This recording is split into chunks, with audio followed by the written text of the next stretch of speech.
Oui, coach. Oui, allez-y. Ok. Ma collègue me conseille la crème et le lait sot pour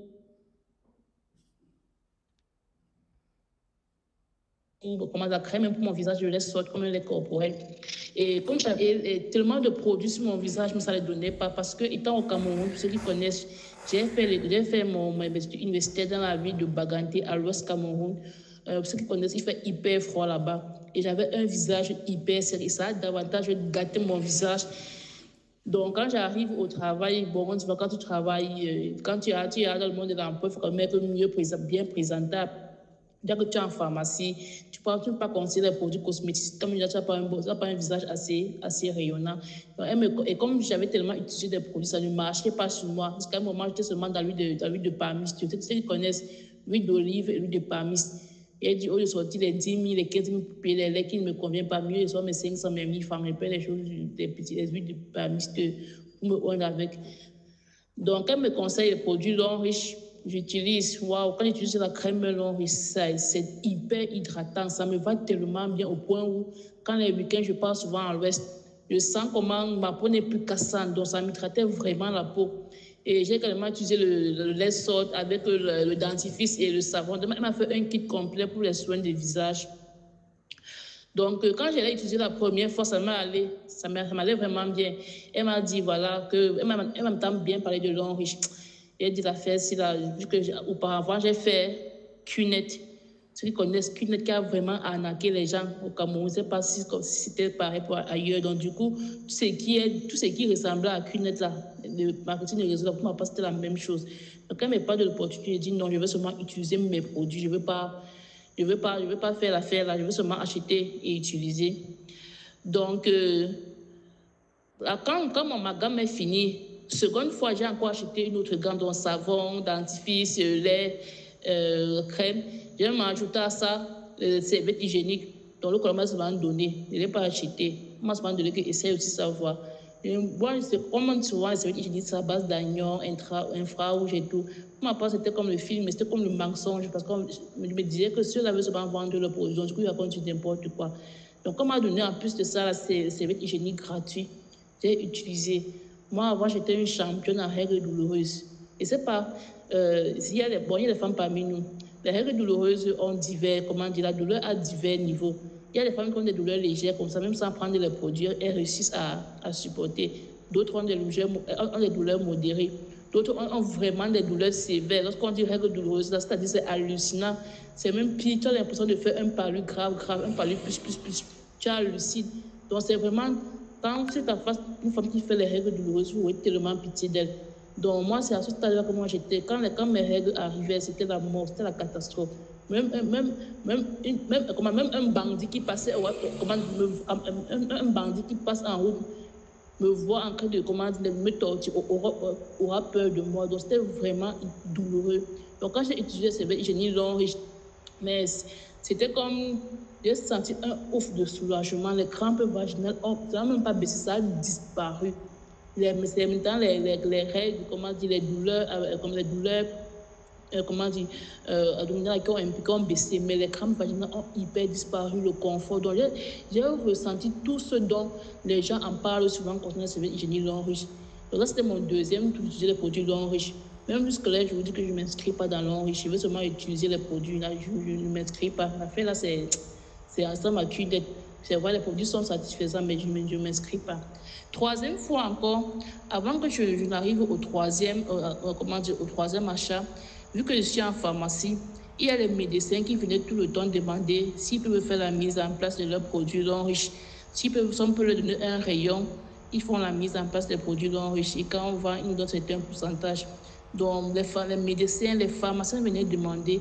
Et en parallèle aussi, il y a les patients qui viennent demander si on a les dentifrices non riches, si on a le déodorant non riche, si on a certains produits non riches. Donc, quand j'ai vu, il y avait la demande du côté des pharmaciens, des médecins et des patients également, et que moi, j'utilisais des produits, ça me satisfaisait. Et en même temps, on me proposait l'opportunité. Je me suis dit, tiens, pourquoi laisser les gens venir prendre une partie de nos rayons? Moi, je suis dans la pharmacie. Mon boss, c'est vrai, n'était pas au pays au moment-là. Elle n'est pas dans l'enrichissement. Moi, je ne suis pas dans l'enrichissement, mais les produits me satisfont. Pourquoi ne pas profiter une fois, saisir l'opportunité en m'inscrivant et maintenant en partant voir mon boss pour lui dire voilà, vu que les médecins pharmaciens demandent, moi je suis déjà membre de l'enrichissement, est-ce que je peux faire la mise en place des produits? Donc, quand j'ai réfléchi dans ce sens, je me suis dit, la troisième fois, au lieu de payer encore des produits en détail pour utiliser, je me suis plutôt inscrit cette fois-ci-là. Et je suis maintenant allée demander à ma responsable si je peux faire la mise en place des produits. Maintenant, elle de lui donner un certain pourcentage pour avoir pris une partie de ses rayons. Et même quand je m'inscris dans l'enriche comme ça, ce n'est même pas pour faire l'activité.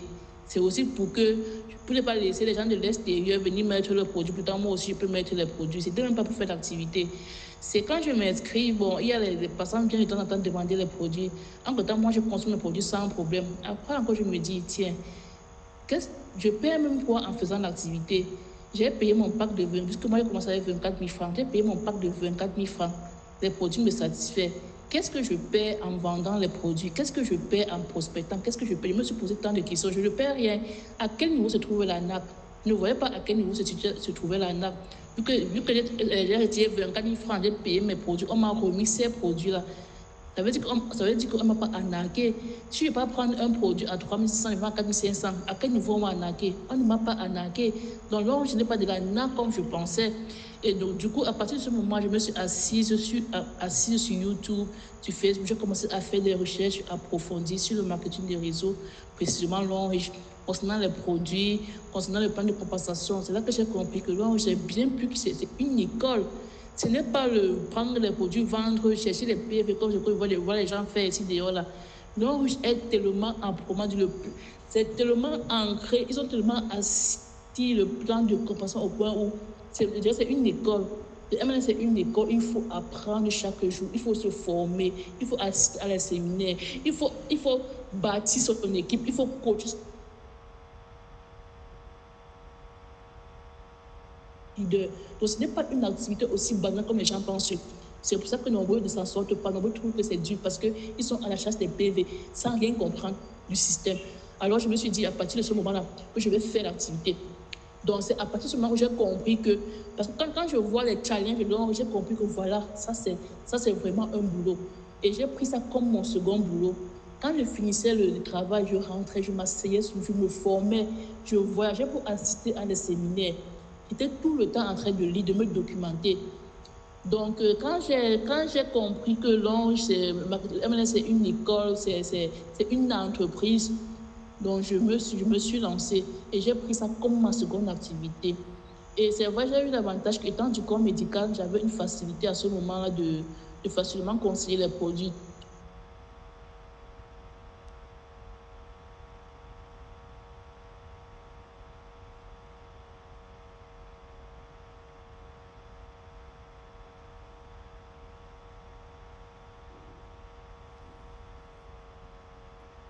On ne vous reçoit plus, hein? Ou bien c'est de mon côté?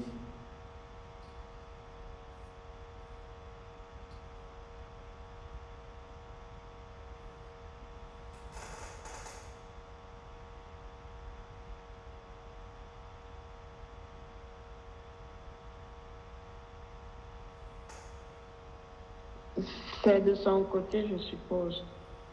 C'est de son côté.